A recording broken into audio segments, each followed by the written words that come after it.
इस देश के लोगों के फंडामेंटल राइट को सुरक्षित करने में एक मील का पत्थर साबित होगा।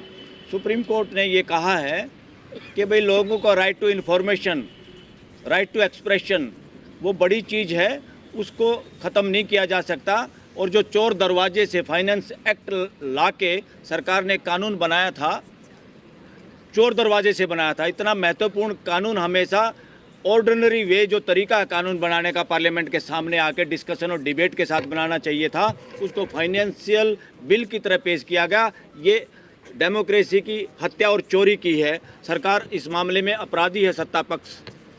और इस फैसले से क्या बताया सुप्रीम कोर्ट ने, इसका सार क्या है? इसका सार ये है, ये जो काम किया है ये असंवैधानिक किया है।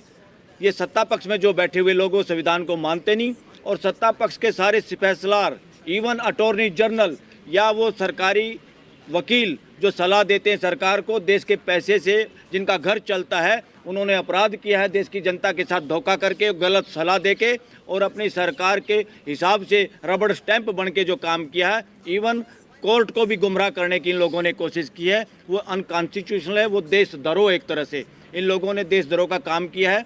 और रही बात ये क्यों किया गया, ये जो इलेक्टोरल बॉन्ड है इसका लाने का मकसद क्या आप लोगों को पता है? इसको लाने का एक ही मकसद था कि जो 2 नंबर का पैसा बीजेपी को मिलता था या जो ऐंठ रही थी वो लोगों से, या जिन लोगों को गलत तरीके से बेनिफिट पहुंचा के, पूंजीपतियों को जिनकी पूंजी कोरोना में भी बढ़ रही थी और देश के लोग इधर फ्री निःशुल्क राशन के लिए मजबूर हो रहे थे, ये वो बड़ा धोखा है, इकोनॉमिक धोखा इस देश के साथ षड्यंत्र है, देशद्रोह है।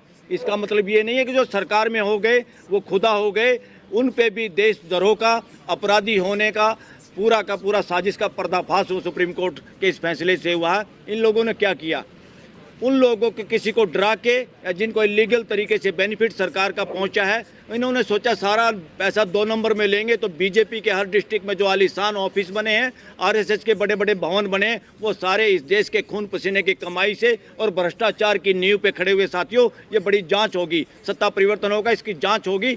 आज ये सरकार जो सरकारी गवाह बना के, अरे गहरे नत्थू प्यारों को सरकारी गवाह बना के प्रेशर डाल के लोगों को जेल में डालने का काम कर रहे हैं, फ्यूचर में मुझे नहीं लगता इस देश का प्रधानमंत्री भी बच पाएगा।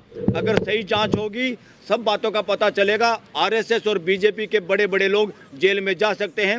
दिल्ली सरकार के खिलाफ जो आरोप लगाया है, जो आप पार्टी के खिलाफ आरोप लगाया है कि शराब पॉलिसी की वजह से इन लोगों ने पैसा कमाया है, 2 नंबर के पैसे का इधर उधर ट्रांजैक्शन हुआ जिसकी वसूली अब तक नहीं हुई, और सुप्रीम कोर्ट में भी कुछ लोग उनको जेल में लंबा रखने के लिए वायलेशन कर रहे हैं, संविधान का भी और लोगों के फंडामेंटल राइट का भी। अगर इसी तरह से सरकारी गवाह बनाए जाएंगे, ये देश का सबसे बड़ा घोटाला है, देश के साथ धोखा है ये। वहाँ तो मेरे ख्याल में पता नहीं कितने करोड़ की बात कर रहे हैं शराब पॉलिसी में, तो असली पॉलिसी इलेक्ट्रल बॉन्ड पॉलिसी जो लेके आए हैं इस देश के साथ 14-15 हज़ार करोड़ का मामला नहीं है, उससे कई गुना 2 नंबर का पैसा भी साथ साथ आया है। यानी 1 नंबर के साथ साथ 2 नंबर का भी बहुत पैसा आया है। अगर सही जांच होगी तो मेरे ख्याल में बहुत जो बड़े बड़े चेहरे हैं देश में, जो अपने आप को सुशासन और भ्रष्टाचार मुक्त और भ्रष्टाचार विरोधी और गारंटी शब्द और सबको भ्रष्टाचार के खिलाफ लड़ाई करने वाले जो प्रोदा कह रहे हैं, वो सबसे बड़े षड्यंत्रकारी, देशद्रोही और अपराधी साबित होंगे देश में फ्यूचर में। और सुप्रीम कोर्ट ने देर में ये फैसला किया है। हमारी गुजारिश है सुप्रीम कोर्ट से भी, हाई कोर्ट से भी। सुप्रीम कोर्ट हाई कोर्ट बिल्डिंगों में नहीं होती, सुप्रीम कोर्ट हाई कोर्ट में उसमें काम करने वाले जो लोग जज हैं और दूसरी साइड में जो वकील हैं उनको मदद करने के लिए उन लोगों से बनती है। सुप्रीम कोर्ट हाई कोर्ट देश की जनता की है, उनकी प्रॉपर्टी है। हम लोग तो एक माध्यम है वहाँ काम करने के, जज भी एक माध्यम है।